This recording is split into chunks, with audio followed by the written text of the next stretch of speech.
కావాలనే మీ కలను నెరవేర్చుకోండి. సంప్రదించండి హెగ్డే ఫెర్టిలిటీ, హైదరాబాద్, తెలంగాణ. అందరికీ నమస్కారం. నేను Swaroopa Potlapalli. Welcome to trending topic.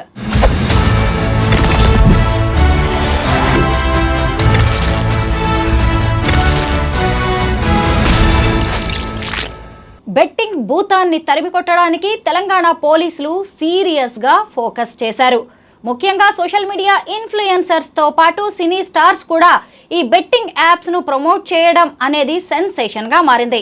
ఈ బెట్టింగ్ యాప్స్ను ప్రమోట్ చేస్తున్న వారిలో రాణా, అలాగే విజయ్ దేవరకొండ, ప్రకాష్ రాజ్, నిధి అగర్వాల్, మంచు లక్ష్మి, అనన్య నాగిళ్ళ వంటి వారు కూడా ఉన్నారు. వీరందరి పేర్లు ఇప్పుడు ఈ బెట్టింగ్ యాప్స్ కేసుల్లో వినిపిస్తుండడంతో పోలీసులు అటు జనం అందరూ ఆసక్తిగా ఎదురు చూస్తున్నారు. మరోవైపు చూసినప్పుడు అసలు ఈ బెట్టింగ్ యాప్స్ కారణంగా ఆత్మహత్యలు చేసుకున్న వారి వివరాలను కూడా పోలీసులు సేకరిస్తున్నారు. ఇప్పుడు తెలంగాణ వ్యాప్తంగా 15 కేసులు నమోదైనట్టుగా తెలుస్తోంది. ప్రస్తుతం నాతో పాటు సోషల్ యాక్టివిస్ట్ కృష్ణకుమారి గారు ఉన్నారు. ఆవిడతో మాట్లాడి అనేక విషయాలు తెలుసుకుందాం.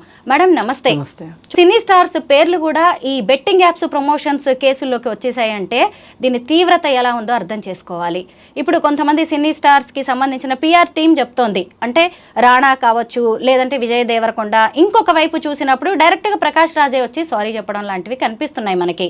వీళ్ళకి అవసరమా బెట్టింగ్ యాప్స్ ను ప్రమోట్ చేయడం అనేది? అంటే వాళ్ళ దృష్టిలో అవసరమే. ఎందుకంటే వాళ్ళకి 2 ప్రయోజనాలు. ఒకటి, ప్రమోట్ చేసినందుకు డబ్బులు వస్తాయి, దీనివల్ల వీళ్ళు కొంచెం పాపులర్ అవుతారు. ఇప్పుడు ఒక సినిమాలోనే కనిపించాలి వీళ్ళు అంటే, సినిమా రిలీజ్ అయినప్పుడు సినిమా చూస్తానికి వెళ్తేనే మనకు వాళ్ళు కనిపిస్తారు. అదే ఈ సోషల్ మీడియాలో రెగ్యులర్గా యాడ్స్ ఈ రూపంలో కనిపించారనుకోండి, అప్పుడేమనిపిస్తుంది, ఎక్కువ మందికి రీచ్ అవుతాం అనుకుంటారు కదా. అందుకోసం అని చెప్పి వీళ్ళు పెద్ద వాళ్ళు పెద్ద యాడ్లు ఇచ్చినా, చిన్న వాళ్ళు చిన్న యాడ్లు ఇచ్చినా, ఎవరు చేసినా రీజన్ ఒకటే, వాళ్ళకి 2 అందాల లాభం కాబట్టి వాళ్ళు చేస్తున్నారు. అయితే మీరు చేసే అడ్వర్టైజ్మెంట్ వల్ల అది లీగలా ఇల్లీగలా అనేది పక్కన పెట్టండి. ఈ యాడ్ వల్ల ఎవరికి లాభం జరుగుతుంది, ఎవరికి నష్టం జరుగుతుంది అని ఆలోచించాలి. ఇప్పుడు 2 అందాల లాభం అనుకోండి. ఇప్పుడు నేను బిస్లరీ వాటర్కి అడ్వర్టైజ్మెంట్ ఇస్తే దీనివల్ల కొంచెం ఖరీదు ఎక్కువ ఉండొచ్చు, కానీ బిస్లరీ వాటర్ వల్ల నష్టం లేదు. కస్టమర్కి చేరుతుంది, కంపెనీ వాడికి డబ్బులు వస్తున్నాయి. మధ్యలో నేను బిస్లరీ యాడ్ని ప్రమోట్ చేసినందుకు నాకు డబ్బులు వచ్చినాయి. దీనివల్ల అసలు ఇది పెద్ద పంచాయతీ లేదు దీనిలో. కానీ కొన్ని పిచ్చి పంచాయతీలు ఎట్లా తయారైనాయి అంటే, మోసకారమైన పంచాయతీలు. కేవలం ఈ అడ్వర్టైజ్మెంట్ చేసిన వాళ్ళకి, ఆ కంపెనీ వాళ్ళకే లాభం తప్పితే అసలు కస్టమర్ ఎవరైతే ఉంటారో వాళ్ళకి నష్టం జరుగుతుంది. నష్టం ఒకటే కాదు, డబ్బులు పోతున్నాయి, మనోవేదన మిగులుతుంది, వాళ్ళు చచ్చిపోతున్నారు. వీళ్ళు చచ్చిపోవటం వల్ల, అప్పులు చేసి చచ్చిపోవటం వల్ల కుటుంబాల మీద భయంకరమైన భారం పడుతుంది. అయితే కొంతమంది ఏం చేస్తున్నారంటే, ఈ భారం పడుతుంది అన్నప్పుడు భార్యని కన్విన్స్ చేసి పిల్లల్ని చంపేసేసి భార్యాభర్తలు కూడా చచ్చిపోతున్నారు. కుటుంబాలు చచ్చిపోతున్నారు, శ్మశానానికి వెళ్ళిపోతున్నారు. వెళ్తే మరి ఇలాంటి దానికి నేనేమైనా కారణమా అనే ఒక్క ఆలోచన వీళ్ళకి వచ్చుంటే గనక ఆపేసేవాళ్ళు. వీళ్ళు ఆ కారణం వల్ల, వాళ్ళకి అర్థం అవటం వల్ల ఆపలా వీళ్ళు. దీనివల్ల ఇరుక్కుంటామేమోననే ఒక భయంతో వాళ్ళు మానేసుకున్నారు. ఇప్పుడు నిన్న జస్ట్ ఆస్కింగ్ ప్రకాష్ రాజ్ గారు కూడా ఏమంటారంటే, నేను 2017లోనే ఆపేశాను అని చెప్తున్నారు. కానీ మీరు చేసినప్పుడు ఇంత జస్ట్ ఆస్కింగ్ యువర్ ఆనర్ అనే వాళ్ళకి ఆ మాత్రం తెలీదా? ఇప్పుడు మనకి ఇన్ని డబ్బులు ఇస్తున్నారు అంటే వాళ్ళకి ఎంత డబ్బులు రాకపోతే మనకి ఎంత ఇస్తారు? ఎవరైనా అడ్వర్టైజ్మెంట్లో పెట్టుకునేది 25%. ఇంకా తక్కువకి కూడా చేసుకునే వాళ్ళు ఉంటారు, అడ్వర్టైజ్ చేసుకునే వాళ్ళు. సరే, మ్యాక్సిమం 25% వేసుకుందాం. ఈ ప్రకాష్ రాజ్ వాళ్ళకే 25% ఇచ్చారు అడ్వర్టైజ్మెంట్ల కోసం అని అనుకుంటే వాడికి 75% మిగులుతుంది. అంటే ఇక్కడ ఏమీ ఉత్పత్తి లేదు. ఇప్పుడు నేను ఇందాక బిస్లరీ ఎగ్జాంపుల్ చెప్పా. బిస్లరీలో ఎంతోమంది మానవ శ్రమ ఉంటుంది, మేధస్సు ఉంటే ఆ బిస్లరీ బాటిల్ తయారవుతుంది. అందుకోసం లాభాలు వచ్చినాయి, నాకు అడ్వర్టైజ్మెంట్ ఇచ్చారు అంటే అక్కడ ఒక ప్రోడక్ట్ కనిపిస్తుంది.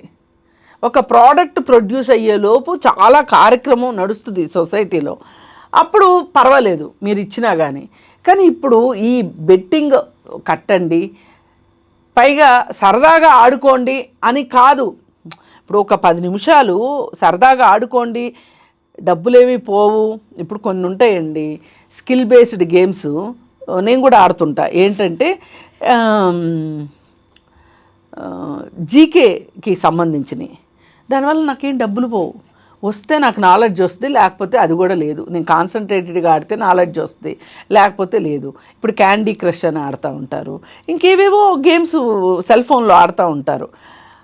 డబ్బు కట్టి దానివల్ల మనకి కేవలం నైతికమా అనైతికమా లేకపోతే ఏంటి అంటే స్కిల్ బేస్డ్ అవునా కాదా ఇవన్నీ కాసేపు పక్కన పెడితే ఆ గేమ్ ఆడినందువల్ల నువ్వు కనీసం రిలాక్స్ కావాలి.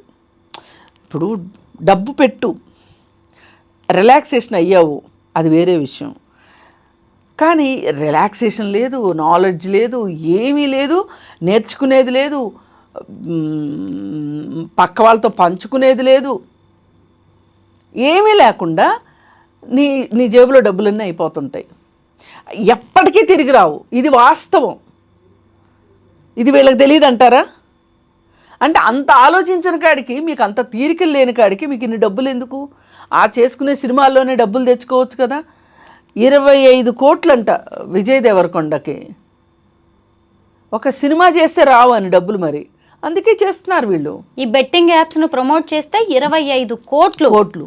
చూడండి మేడం, నిజంగా ఈ సినీ సెలబ్రిటీస్ ఏం చెప్పినా ఏది చేసినా జనం గుడ్డిగా ఫాలో అయిపోతూ ఉంటారు. మరి వీళ్ళకి కనీస సామాజిక బాధ్యత ఉండాలి కదా. అంటే వాళ్ళకి జేబులు నిండడం తప్ప, వాళ్ళకి ఫేమ్ రావడం తప్ప, వాళ్ళ అకౌంట్లు ఫుల్గా ఉండడం తప్ప జనం దీనివల్ల వారికి వచ్చేది ఏంటి, వాళ్ళు ఎలా నష్టపోతారా లాభపోతారా కనీసం ఆలోచించారా ఈ సినీ స్టార్స్? అదే ఆ మాత్రం ఆలోచన జ్ఞానమే ఉంటే వీళ్ళెందుకు ఆడమని చెప్తారు అసలు? అంత వాళ్ళకి కావాల్సింది 2 ప్రపంచం ఎట్టుపోయినా సరే వాళ్ళకి టిక్కెట్లు. ఇప్పుడు ఈ బెట్టింగ్ యాప్ల వల్ల వాళ్ళకి వచ్చే డబ్బులు వాళ్ళకి రావాలి, వాళ్ళకి వచ్చే పాపులారిటీ వాళ్ళకి కావాలి. ఇప్పుడు ఒక సినిమా వచ్చేలోపు ఇంట్లో మనం టీవీ చూస్తుంటే మహేష్ బాబు 10 సార్లు వచ్చింది అనుకోండి, ఆ సినిమా వేరే వాళ్ళది, వేరే హీరోదే సినిమా, కానీ మహేష్ బాబు 10 సార్లు కనిపించాడు స్క్రీన్ మీద. అంటే మహేష్ బాబుకి ఎంత పాపులారిటీ వస్తుంది? అటు అడ్వర్టైజ్మెంట్ ఇస్తే డబ్బులు వస్తున్నాయి, ఇటు పాపులారిటీ వస్తుంది. ఈ యాడ్లన్నీ చూసేది వాళ్ళు చేసే అన్ని చిన్న స్టూల్ బెంచ్ కూడా దోకరు ఈ హీరోలు. వీళ్ళు మట్టుకు ఆకాశంలో ఎగిరి డైవ్ చేసి అది చేసి ఇది చేసి ఒక కోక్ బాటిల్ పట్టుకొస్తారు, పెప్సీ బాటిల్ పట్టుకొస్తారు. అది చూసి నిజమే అనుకుంటారు. చిన్న పిల్లలు కూడా ఇన్ఫ్లుయెన్స్ అవుతారు. చిన్న పిల్లలే ఇన్ఫ్లుయెన్స్ అయ్యేది. అందుకే మహేష్ బాబుకి చిన్నపిల్లలు ఫ్యాన్స్ ఎక్కువ ఉంటారు. క్రికెటర్స్ కూడా అంతే, ముందు వెనక ఆలోచించేదే లేదు, ఏది పడితే అది ప్రమోట్ చేయడం. అసలు మీకు నిజానికి క్రికెట్ ఆడినందుకు ఎండార్స్మెంట్ లేకపోయినా కానీ, మిమ్మల్ని ఐపీఎల్ వాళ్ళు కొన్నందుకు కానీ, లేకపోతే మామూలు ఆటలు ఆడినప్పుడు మీకు వచ్చే డబ్బులు కానీ చాలా డబ్బులే వస్తాయి. మీకు ఇంకా తృప్తి లేదు, అడ్వర్టైజ్మెంట్లు ఇస్తారు. అసలు ఈ అడ్వర్టైజ్మెంటు ప్రాక్టికల్గా జరిగే విషయమా జరగని విషయమా అనేది మీకు తెలుస్తుంది. ఎందుకు ఇస్తున్నారు? ఈ సబ్బు వాడండి, ఈ పౌడర్ వాడండి, ఈ పర్ఫ్యూమ్ వాడండి. ఒక పర్ఫ్యూమ్ వాడితేనంట ఆడపిల్లలు వచ్చేస్తారంట. అంటే ఆడవాళ్ళు అంత చీప్గా కనిపిస్తున్నారా మీకు? ఏం దౌర్భాగ్యం నాకు అర్థం కావట్లేదు. అంటే ఒక మగాడు వెనకమాల 5-6 ఆడవాళ్ళు పడటం కరెక్ట్ అని మీరు చెప్తున్నారా? ఏమి అసలు మీ యాడ్ ఏంటి? ఈ యాడ్ అనేది ఆలోచించాలి కదా. మరి ఇవాళ తీగ లాగారు, డొంక కదిలిన డొంకని మీరు చట్ట ప్రకారమే, నేనేమి ఎక్కువ తక్కువ అది చేసేయండి ఇది చేసేయండి, సజ్జనార్ గారు మీరు అసలు ఎన్కౌంటర్ స్పెషలిస్ట్ కదా, వీళ్ళందరినీ ఎన్కౌంటర్ చేయండి, మేమేమి అట్లాంటివి చెప్పం. చట్టం ప్రకారం పకడ్బందీ కేసులు పెట్టండి అని కోరుకుంటున్నాం. అయితే ఈలోపు కొంతమంది వచ్చేసేసి, తెలివైన వాళ్ళు వచ్చేసేసి ఏం మాట్లాడుతున్నారంటే, అవి లిస్టెడ్ కంపెనీలే కదా, ప్రొహిబిటెడ్ కంపెనీలు కాదు కదా, అడ్వర్టైజ్మెంట్ ఇస్తే తప్పేంటి అని మాట్లాడుతున్నారు. ఏదన్నా కానివ్వండి, అసలు వాటికి పర్మిషన్ ఉందా లేదా ఒక్క నిమిషం పక్కన పెడదాం. వాటి వల్ల దుష్పరిణామం ఏంటి, సొసైటీ మీద ఇంపాక్ట్ ఏంటి అనేది ఆలోచించాల్సిన అవసరం లేదా? నిజంగా వాళ్ళ దగ్గర నుంచి మనం అది ఆశిస్తే నేతి బీరకాయలు నెయ్యి కోసం వెతికినట్లే. అసలు ఆ మాత్రం వాళ్ళకి ఉంటే పిచ్చి పిచ్చి సినిమాలు ఎందుకు చేస్తారు, చిన్న చిన్న పిల్లలతో బూతులు ఎందుకు మాట్లాడిస్తారు? మొన్న వచ్చింది కదా సంక్రాంతికి వస్తున్నాం సినిమా, ఆ సినిమాలో బూతులు బుల్లిరాజు. అవును మేడం, మళ్ళీ ఎంత ప్రమోషనో, ఎంత ప్రమోషన్. మన ఇంట్లో పిల్లలు అలా మాట్లాడితే ఒప్పుకుంటామా? చెంపమే పెట్టి 2 పీకము. నిజంగా ఏదేమైనా యాప్లకి ప్రమోషన్, బెట్టింగ్ యాప్లకి ప్రమోషన్ ఇచ్చారా, లేదు రమ్మీ గేమ్కి ప్రమోషన్ ఇచ్చారా, అవి స్కిల్ బేస్డా అన్స్కిల్డా అనేది అనవసరం. ఇక్కడ ఒక ఉత్పత్తి అనేది లేకుండా, ఒక ప్రోడక్ట్ జనరేట్ కాకోకుండా కేవలం మాటల మీదే ఇన్ని కోట్లు వాళ్ళు సంపాదిస్తున్నారు అంటే జనాల దగ్గర నుంచి ఎన్ని డబ్బులు కొల్లగొట్టబడుతున్నాయో ఆలోచించండి. కోట్లు రాబట్టారు, ఎంతోమంది ప్రాణాలు పోవడానికి కారణమయ్యారు. ఇప్పుడు చూస్తేనేమో వాళ్ళ పిఆర్ టీంలో వచ్చి ఒక ప్రెస్ నోట్ రిలీజ్ చేస్తారు, లేదంటే వాళ్ళు వచ్చేసి సారీ తప్పైపోయింది తెలియక చేసాము క్షమించండి అంటూ వీడియోస్ రిలీజ్ చేస్తారు. అవన్నీ కుదరదు. మాకు తెలియక చేసాము అన్నా నడవదు, అది స్కిల్ బేస్డ్ అన్నా నడవదు, ఏది నడవదు. ఒక్కటే ఏంటంటే ఈ ప్రభుత్వం గట్టిగా ఉంటే, నిలబడితే గనక, ఈ ప్రభుత్వం చర్యలు తీసుకుంటే, పెద్దవాళ్ళైనా సరే చిన్నవాళ్ళైనా సరే ఎవరైనా సరే వాళ్ళపైన చర్యలు తీసుకుంటే తప్పితే ఇవాళ సొసైటీని మనము గట్టెక్కించలేము. అలాగే ఇంకొకటి ఏమన్నారంటే, ఎవరైనా ఒక మనిషి వచ్చి మేము విజయ్ దేవరకొండ యాడ్ ఇస్తేనే, ఆ యాడ్ చూసే మేము ఆడాము, నష్టపోయాము, అందుకని మేము ఆత్మహత్య చేసుకోవాలనుకుంటున్నామని కానీ, ఆత్మహత్య చేసుకున్నారు అని కుటుంబ సభ్యులు కానీ కంప్లైంట్ ఇచ్చారా అని చాలా తెలివైన వాదిస్తున్నారు. అయితే ఇప్పుడు సజ్జనార్ గారు పిలిపించారు, ఎవరెవరైతే కుటుంబాలు నష్టపోయినాయో వాళ్ళు కంప్లైంట్లు ఇవ్వండి అని. మరి ఇప్పుడు వాళ్ళు కంప్లైంట్ ఇస్తే వీళ్ళ మీద చర్యలు ఉన్నట్టేగా, వాళ్ళు చెప్పిన దాని ప్రకారమే.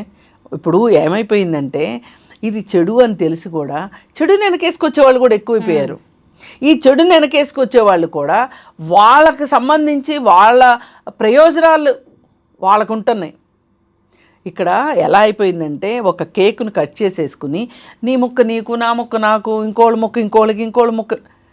కానీ ఇక్కడ సమాజం ఏమైపోతుంది, ప్రజలు ఏమైపోతారు, కుటుంబాలు ఏమైపోతాయి? ఇప్పుడు ఈ యాప్ల ద్వారా బెట్టింగ్ చేస్తే డబ్బులు పోతే వాడు ఆత్మహత్య చేసుకుంటే ఒక కుటుంబం పరిస్థితి ఏంటి? ఒక వ్యక్తి సడన్గా ఏ రోడ్ యాక్సిడెంటో ఏదన్నా జరిగితే అది వేరే విషయం, కావాలని ప్రాణాలు తీసుకునే పరిస్థితి వచ్చింది అంటే ఆ కుటుంబం పరిస్థితి ఏంటి చెప్పండి మేడం. ఇప్పటికైనా వీళ్ళు సామాజిక బాధ్యతగా ఈ యాప్ని మేము ప్రమోట్ చేసినందుకు ఇన్ని కోట్లు తీసుకున్నాం, పోనీ మా వల్ల ఇంతమంది చనిపోయారు కదా వాళ్ళకి కాస్త నష్టపరిహారం చెల్లిస్తాం లాంటి ఆలోచన కూడా రాదు వీళ్ళకి కనీసం. లేదు, ఇప్పుడు చట్టం కనుక గట్టిగా యాక్ట్ చేస్తే వీళ్ళు తీసుకున్న డబ్బులన్నీ కక్కించవచ్చు. కన్జ్యూమర్ ప్రొటెక్షన్ యాక్ట్ కింద వీళ్ళ దగ్గర నుంచి కక్కించవచ్చు. అంటే అంత చిత్తశుద్ధి ప్రభుత్వానికి ఉందా, పోలీస్ డిపార్ట్మెంట్కి ఉందా, లేదు సైబర్ క్రైమ్ డిపార్ట్మెంట్కి ఉందా, లేదు అనుకుంటే వినియోగదారుల చట్టాన్ని ఎంతమందికి తెలుసు, చట్టం ప్రకారం మేము న్యాయం పొందొచ్చు అని అనుకుంటారా? ఇవన్నీ బేతాళ ప్రశ్నలు అయిపోయినాయి మన సమాజం ముందు. అందుకని ఈ బేతాళ ప్రశ్నల్ని ఎవరైతే ఈ చిక్కుముళ్ళు ఇప్పుతారో అని చెప్పి ఎదురు చూస్తున్నాం. ఇప్పుడు మనము ఈ సినిమా స్టార్స్తో పాటు బిగ్ బాస్ ఫేమ్స్, అలాగే ఈ యాంకర్స్ ఎవరైతే ఉన్నారో వాళ్ళు కూడా సోషల్ మీడియా ఇన్ఫ్లుయెన్సర్స్గా మారిపోయారు. వాళ్ళ గురించి కూడా మనం ఇప్పుడు మాట్లాడుకోవాల్సిందే. విష్ణు తేజ, అలా టేస్టీ తేజ, విష్ణుప్రియ, సుప్రీత, ఎవరు ఈ భయ్యా, సన్నీ యాదవ్, లోకల్ బాయ్, ఇంకొక వైపు చూసినప్పుడు పరేషాన్ బాయ్స్, ఇలా చెప్పుకుంటూ పోతే పెద్ద లిస్ట్. అసలు పోలీసులు వాళ్ళందరి మీద కేసులు బుక్ చేశారు, నోటీసులు ఇచ్చారు. ఇప్పుడు కొంతమంది స్విచ్ ఆఫ్ చేసుకున్నారు ఫోన్స్, ఇంకొంతమంది దుబాయ్ పారిపోయారు. వీళ్ళందరూ ఏంటి అంటే ఇక ఏది ఆదాయ మార్గం లేక సరైన ఇంకా డబ్బులు ఏది వస్తున్నాయంటే అది చేసేయడమే. మొత్తం చిన్న చేపలు కానీ పెద్ద చేపలు కానీ 25 మంది తేలారు. ఈ 25 మందిలో కొంతమంది తప్పైపోయింది సారీ అంటున్నారు, సారీ నడవదు. ఇగ్నోరెన్స్ ఆఫ్ లాకి ఎక్కడ ఆస్కారం లేదు కాబట్టి అయ్యో నాకు తెలియదు అంటే తెలుసుకోవాల్సిన అవసరం ఉంది. నీకు తెలుసుకోలేదు అంటే అది నీ తప్పు. సరే ఇది అయిపోయింది. ఈ పెద్ద స్టార్స్ ఈ విధంగా కథలు చెప్పిస్తున్నారు వాళ్ళ పిఆర్ టీములతోటి. ఇంకా ఆయనేమో ప్రకాష్ రాజ్ గారు ఎందుకైనా మంచిదని చెప్పి మీడియా ముందుకే వచ్చేసేసి చెప్పారు, ఎవరు కూడా బెట్టింగ్ యాప్స్ జోలికి వెళ్ళకండి, గేమ్స్ జోలికి వెళ్ళకండి, మీరు ఇబ్బందులు పడతారు అది ఇది అని చెప్పి నిన్న నీతి వాక్యాలు పలికారు. ఈ నీతి వాక్యాలు అయ్యో 2017లో ఆయన ఆపేసినప్పుడే పలికుంటే బాగుండేది. సరే ఇప్పుడు ఈ రానాకి ఈ వీళ్ళకి ఏం మంచు లక్ష్మికి ఏం డబ్బులు తక్కువైనాయి నాకు అర్థం కావట్లేదు. అంటే ఏదైనా సరే మాకే కావాలి అనే తత్వమా, లేకపోతే అది చెయ్యకపోతే మన ఏదో చాతకాని వాళ్ళు అనుకుంటారనా? ఇది పెద్దవాళ్ళ స్టోరీ. ఇప్పుడు చిన్నవాళ్ళ గురించి చెప్పారు మీరు. అసలు ఈ బిగ్ బాస్ హౌస్కిను ఇలాంటి దరిద్రమైన నేరాలకి చాలా అవినాభావ సంబంధం ఉంది. ఎందుకంటే ఈ బిగ్ బాస్లో ఉన్నవాళ్ళు బయటికి వచ్చిన తర్వాత మరీ ఒక 4-5 సీజన్ల దగ్గర నుంచి మొదలైంది. అది ఖచ్చితంగా ఎవరో ఒకళ్ళు ఏదో ఒక నేరంలో ఉంటున్నారు, ఏదో ఒకటి చేస్తున్నారు. పైగా బిగ్ బాస్ కి సెలెక్ట్ చేసే ప్రొసీజర్ కూడా కొంత అలాగే ఉంటుంది మేడం. ఏది పడితే అది చేసి ఫేమ్ అయిన వాళ్ళని ఇన్ఫ్లుయెన్స్ చాలా ఇంపార్టెంట్. కానీ అది గుడ్ ఇన్ఫ్లుయెన్సా బ్యాడ్ ఇన్ఫ్లుయెన్సా? ఇప్పుడు ఇన్ఫ్లుయెన్స్ 2 రకాలు. ఈ 2 రకాల్లో గుడ్ ఇన్ఫ్లుయెన్సా బ్యాడ్ ఇన్ఫ్లుయెన్సా? వాళ్ళు ఏ విధంగా అంత ఇన్ఫ్లుయెన్స్ సంపాదించుకున్నారు? ఇప్పుడు నన్ను కూడా ఎవరైనా ఇన్ఫ్లుయెన్సర్ అంటే అనొచ్చు. కానీ నన్ను ఇన్ఫ్లుయెన్సర్ అనగానే నాకు ఒక 2 కొమ్ములు వచ్చేసి నేను ఏదైనా చేయొచ్చు అంటే అసలు నా ఆత్మ ఏమైపోవాలి? అంటే నా ఆత్మ ఏంటి? నేను సోషల్ కాజ్ కోసం ఫైట్ చేస్తా, ఉమెన్ అండ్ చిల్డ్రన్ ఇష్యూస్ గురించి ఫైట్ చేస్తా, నేను ఉమెన్ జేఏసీలో పనిచేస్తా. కానీ నేను టీవీలో మాట్లాడతాను కాబట్టి, యూట్యూబ్లు కావచ్చు, మెయిన్ స్ట్రీమ్ మీడియా కావచ్చు, మాట్లాడతాను కాబట్టి నాకు 2 కొమ్ములు వచ్చేసినాయి అని నేను ఏది పడితే అది చేస్తే నేను జేఏసీలో ఎట్లా పనిచేస్తా? జేఏసీలో నేను పనిచేస్తే నా పనికి విలువ ఉంటుందా? నాకు విలువ ఉంటుందా? పైగా ఇప్పుడు ఏ సబ్జెక్టు మీద అయినా మీరు మాట్లాడతారు, రేపు మీ మాటకి విలువ ఉంటుందా? ఇవన్నీ బాధ్యత మీది. అదే నేను అంటున్నా.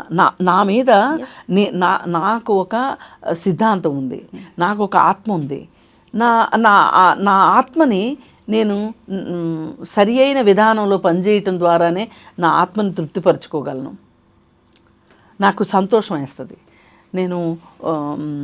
నాకు డబ్బు రాకపోయినా కానీ ఒక మనిషికి ఒక విక్టిమ్కి ఒక చిన్న సపోర్టు, మానసికంగా ఒక తోడు, లేకపోతే నీకు మేము ఉన్నాము అనే ఒక ధైర్యం, లేదు నువ్వు ఇప్పుడు ఇలా చేస్తే కరెక్టు. ఆమెకి ఏం సపోర్ట్ అవసరం? ఆమెకి మాట సాయం కావాలా, లేకపోతే ధన సహాయం కావాలా, లేకపోతే లీగల్ హెల్ప్ కావాలా? ఇప్పుడు ధన సహాయం చేయడానికి మా దగ్గర అంత ఉండదు. కానీ ఎవరన్నా ఇప్పుడు ఒక సర్వైవర్ ఉంటుంది, సర్వైవర్ పిల్లలు చదువుకోవాలి, వాళ్ళకి ఫీజులు కట్టాలి, మరి సర్వైవర్ దగ్గర డబ్బులు లేవు, ఎవరితో మాట్లాడి ఫలానా వాళ్ళకి ఫీజులు కట్టండి మాట్లాడతాం. ఇది నేను ఇన్ఫ్లుయెన్స్ చేయగలను, వాళ్ళని ఇన్ఫ్లుయెన్స్ చేయగలను కాదా అని చెప్పి నేను దేనికి పడితే దానికి ఇన్ఫ్లుయెన్స్ చేస్తే వాళ్ళని. ఇప్పుడు ఒకరి దగ్గర డబ్బు ఉంటుందండి, ఒకరికి అవసరం ఉంటుంది, నేను ఇన్ఫ్లుయెన్స్ చేసి ఆ డబ్బు ఇవ్వడం ద్వారా మరి ఎగ్జామ్ ఫీజు కట్టడమా, లేకపోతే తిండి తినడమా, లేకపోతే ఇంకోట స్కూల్ ఫీజులు కట్టుకోవడమా, ఏదో ఒకటి నేను చెప్తా. నేను చెప్పాను కదా అని చెప్పి, వాళ్ళు చేశారు కదా అని చెప్పి ఇంకా నేను ఏదంటే అది చేయిస్తానంటే ఎట్లా కుదురుతుంది? అందుకని ఏంటంటే మనకు ఒక వ్యక్తిత్వం ఉండాలి. వ్యక్తిత్వం లేనప్పుడే ఇట్లాంటి సమస్యలు వస్తాయి. మీరు కేవలం డబ్బు కోసమే ఉన్నారా అంటే వీటి చుట్టూనే తిరుగుతారు మీరు. ఇప్పుడు పోయినసారి రానాను వాళ్ళ బాబాయి వెంకటేష్ ఇద్దరు కలిసి ఒక వెబ్ సిరీస్ చేశారు, రానా నాయుడు అనే వెబ్ సిరీస్ చేశారు. ఎంత భయంకరంగా ఉందంటే అంత భయంకరంగా ఉంది. నాకు అనిపించింది అసలు వీళ్ళు ఏం ఆశించి ఇది చేస్తున్నారు? ఇంత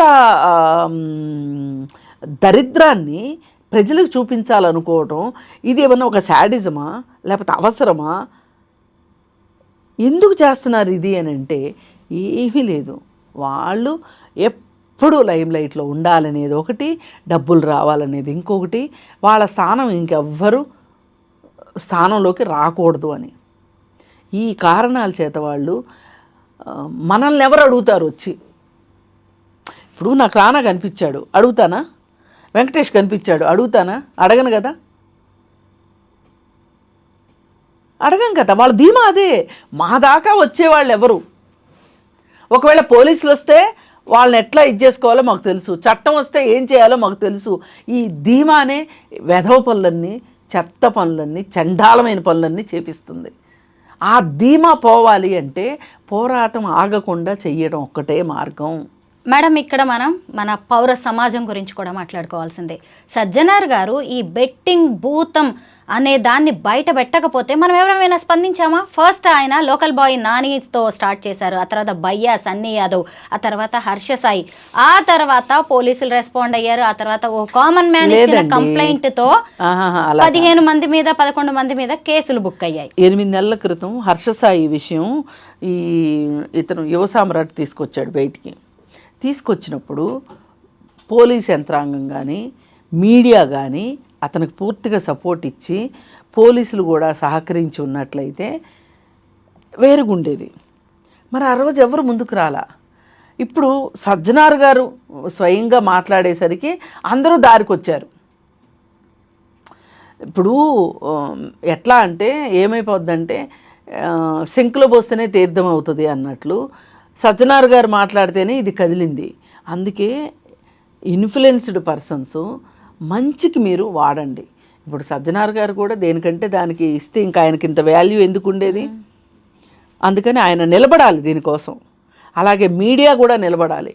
మాలాంటి వాళ్ళని కూడా ఆపకుండా విరామం లేకుండా పోరాటం చేస్తేనే ఇది ఒక దారికి వస్తుంది. ఇప్పుడు దాదాపు కొన్ని వందల మంది కుటుంబాలు ఛిద్రమైపోయినాయి ఈ దెబ్బతోటి. అలాగే ఒక 120 మంది లెక్కల్లోకి వచ్చింది. ఇప్పుడు చాలామంది ఇది బెట్టింగ్ చేశాడా, బెట్టింగ్ అంటే ఒక నెగటివ్ వర్డ్. బెట్టింగ్ చేసి అప్పులు చేశాడు అంటే చెప్పుకోవటానికి కూడా ఇష్టపడరు చాలా మంది. పరువు తక్కువ అని, ప్రాణాలు పోయినా పర్లేదు. ఇప్పుడు నిన్న నేను వేరే ఛానల్లో ప్రోగ్రామ్ చేస్తే దానికి సంబంధించి వాళ్ళు ఒక వీడియో పెట్టారు. పెడితే దాని కింద ఒక ఆయన ఎవరో వచ్చేసి పాపం చెప్తున్నారు, మా అమ్మాయి 25 లక్షలు పోగొట్టుకుంది అని చెప్పాడు. అమ్మాయి ఇక్కడ అమ్మాయి లేదు, అబ్బాయి లేదు, ఫోన్ ఉంది కదా. పైగా ఈజీ మనీకి అలవాటు పడిపోయి, లగ్జరియస్ లైఫ్కి అలవాటు పడిపోయి, కష్టపడకుండా కూర్చునే ఫోన్లలోనే డబ్బులు సంపాదించాలని. ఇప్పుడు ఇక్కడ మనము కేవలము వీళ్ళని మాత్రమే మాట్లాడేదానికంటే కూడా ఈ ఆడుతున్న వాళ్ళ గురించి కూడా కొంత మాట్లాడాలి. అసలు మీరెందుకు ఆడారు? ఇప్పుడు ఒకడు యాప్ పెట్టాడు, ఇంకొకడు వచ్చి అడ్వర్టైజ్మెంట్ ఇచ్చాడు. ఇప్పుడు మీరు దానికి సహకరించకపోతే ఇంత దుర్మార్గం జరగదు కదా. అయితే ఇక్కడ ఒక మాట చెప్పుకోవాలి. వీళ్ళు కష్టాల నుంచి బయటికి రావాలనే ఉద్దేశంతోనో లేకపోతే గ్రీడ్తోనో వీళ్ళు ఈ పనులు వీళ్ళు ఈ యాప్ల్లో ఇది చేయొచ్చు, ఎవరు సామాన్య ప్రజానీకం కూడా. కానీ మనం ఇంకొక లాజిక్ ఆలోచించాలి. ఈ యాప్లు ఏవి కళ్యాణ్ జ్యువెలర్స్ లాగానో మలబార్ జ్యువెలర్స్ లాగానో అడ్వర్టైజ్మెంట్లు ఇచ్చే పరిస్థితి ఉంటుంది వాళ్ళకి. ఇది అవుట్ సైడ్ రియల్ వరల్డ్లో వాళ్ళు కేవలం ఏం చేసినా సోషల్ మీడియాలోనే చెయ్యాలి. ఇప్పుడు కొత్తగా క్రికెట్ మ్యాచ్లుకి స్పాన్సరింగ్ చేస్తున్నారు. ఇవన్నీ కూడా ఆగిపోవాలి. బీసీసీఐ కూడా ఆలోచించాలి. ఆలోచించి వాడు యాడ్ ఇస్తానంటే మీరు యాడ్ తీసుకోకూడదు. ఇప్పుడు ఆ గైడ్లైన్స్ కూడా రావాలి. అయితే వీళ్ళు ఈ సినీ సెలబ్రిటీసు వీళ్ళందరూ వచ్చేసేసి ఈ యాడ్ గురించి ప్రచారం చేస్తేనే సామాన్య మానవుడికి తెలిసేది. అంటే వీళ్ళని ఎందుకు ఇన్ని డబ్బులు ఇచ్చి పెట్టుకున్నారు అంటే అవేమో బయట లీగల్గా ఓపెన్గా వచ్చే యాప్లు కాదు కాబట్టి వీళ్ళ ద్వారా తెలుస్తున్నాయి. మనకు తెలుసు రానా ఏంటి ఏదో అడ్వర్టైజ్మెంట్ ఇచ్చాడు అని చూస్తామా లేదా? మనకు ఒక చూసాము అంటే మనం 4-5 సార్లు చూసామంటే మనకు ఒక లింక్ వచ్చేస్తుంది. లింక్ వచ్చాక ఊరుకుంటామా మనం? దాన్ని క్లిక్ చేస్తాము. క్లిక్ చేసాము అంటేనే క్లిక్ చేసినందుకే డబ్బులు పోయేవి కొన్ని ఉంటాయి. ఆడటం మొదలెట్టిన తర్వాత మనకి ఎలా అనిపిస్తుంది అంటే ఇక్కడ పోగొట్టుకున్నాం కదా, మళ్ళీ ఇక్కడే సంపాదించాలి అనే ఒక జిద్దు ఒకటి ఉంటుంది. ఇలా రకరకాల కారణాలు, మానసిక బలహీనతలే కాదని నేను అనను. ఇప్పుడు ఈ బెట్టింగ్ యాప్లు యూజ్ చేసి డబ్బులు సంపాదిద్దాము అనుకునే వాళ్ళని కూడా నేనేమీ తక్కువ అంచనా వెయ్యట్లేదు. కాకపోతే ఇదంతా అటు తిరిగి ఇటు తిరిగి అసలోడికి డబ్బులు వెళ్తున్నాయి, బాగా అడ్వర్టైజ్మెంట్ ఇచ్చినోడికే వెళ్తున్నాయి. కామన్ మ్యాన్ సఫర్ అవుతున్నాడు. ఈ కామన్ మ్యాన్ సఫర్ అయినప్పుడు అతని భార్య ఆడినా ఆడకపోయినా, అతని పిల్లలకి డైరెక్ట్గా సంబంధం ఉన్నా లేకపోయినా కష్టాలను అయితే వాళ్ళే అనుభవిస్తారుగా. పోనీ ఒకసారి పోయినాయి ఇంకోసారి వస్తాయి అంటే అది వేరు విషయం. ఇక్కడ పోవుడే వచ్చుడు లేదు. కుటుంబాలు ఏమైపోవాలి, ఇది ఆలోచించాలని నేను కోరుకుంటున్నా. ప్రభుత్వం కూడా దీని మీద పూర్తి శ్రద్ధ పెట్టి కాన్సన్ట్రేషన్ తోటి చేస్తే ప్రపంచంలో అవ్వందేది ఉండదు. వీసీ సజ్జనార్ గారు మొదలుపెట్టిన ఈ యుద్ధం ఇక్కడితో ఆగేదే లేదు. ఇది చాలా దూరం వెళ్ళబోతోంది. దీని వెనక ఉన్న మాఫియాను కూడా పట్టుకునేందుకు పోలీసులు ప్రయత్నిస్తున్నారు. ప్రస్తుతం తీగలాగుతున్నారు, డొంక కదులుతోంది. దీని వెనక ఉన్న కోట్లాది రూపాయల మాఫియా అనేది త్వరలోనే బయటపడబోతోంది. Thank you so much madam. Thank you.